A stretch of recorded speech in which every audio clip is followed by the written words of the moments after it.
hawak niya. Kung ano yung tugtog ni MOD, yung din yung nasa tenga niya? Wala. Pera to, papalunok. Narinig niyo ba tayo? Papalunok niya. Ay, sa bagay, hindi naman nakailangan niyang hindi marinig kasi nakasagot na siya. So, ano bang purpose ng takip?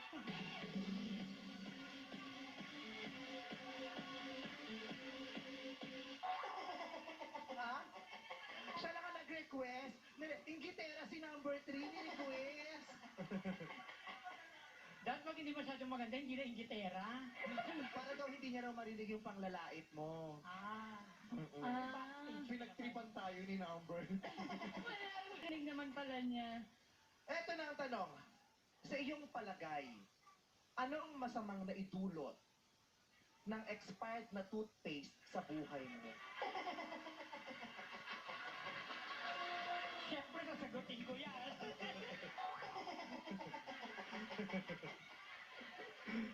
Hindi, ito talaga na. Alam mo, malungkot nga ako ngayon. Bakit? May pinagtapat nanay ko sa akin. Na ano? Hindi daw to ipin. Ano daw yan? Kuko ng tuta.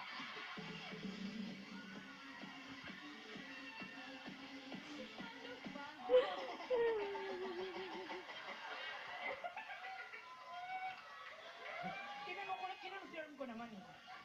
Kuko ba ito ng tuta o daliri ng tuta? Minsan ito pala kinonfirm.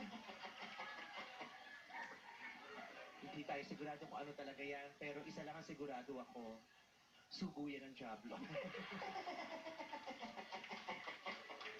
Eto na talaga ang tanong. Eto na talaga ang tanong. Sa iyong palagay, ano ang masamang naidulot ng cellphone sa buhay ng tao? 30 seconds. I believe, ladies and gentlemen, ang masamang naidulot ng cellphone sa buhay ng tao ay sobrang paggamit nito. Tulad po sa mga kabataan na pupuyat, overusing of cellphone like social media, pictures, ito ay pagkanan all over. Bakit po? Lahat ng bagay na ginagawang masama o sobra ay nagiging masama ang dulot sa atin. Kaya pakatandaan po natin, hindi po masama tumangkilik sa bagong teknolohiya. Ang masama po kung hindi mo ito gagamitin ng tama. And Thank you so much, reigning Miss Q&A Juliana Pariscopa Segovia. Ngayon naman, hintayin muna natin magkalapit ang ating dalawang magkatunggali. Nagpapadya, narinig mo? Oo, narinig ko yun. Anong sabi? Huwag mong papalapitin sa akin yan.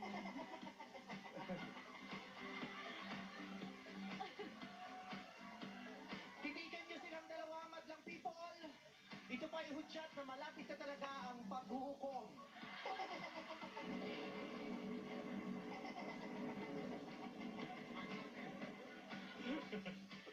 Pero marami sa palakpakan naman natin silang dalawa.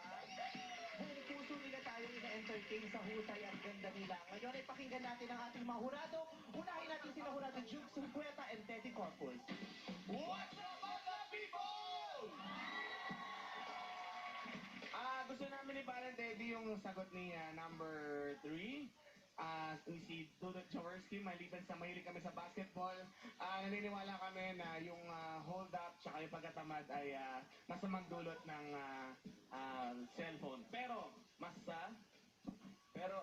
feeling ko rin mas malaman yung sinabi ni Binibining Dengue. Miss Segovia. Ano yun? Sabi niya sinibas eh. Oo, mas maganda. Nagsabi no? Ikaw nagsabi noon, oo. So, mas Ang maganda. pangalan niya daw ay Juliana Hantika. Anong hantika? Hantik, galit na daw langgam sabi niya. No? Galit na pulang langgam. Tapos feeling ko mas naggamay mo na yung question and answer dahil sa dami ng pagkapanalo mo. Tsaka parang nakaka-intimidate yung pataas ng pataas yung yung corona mo. So, congratulations on both of you guys.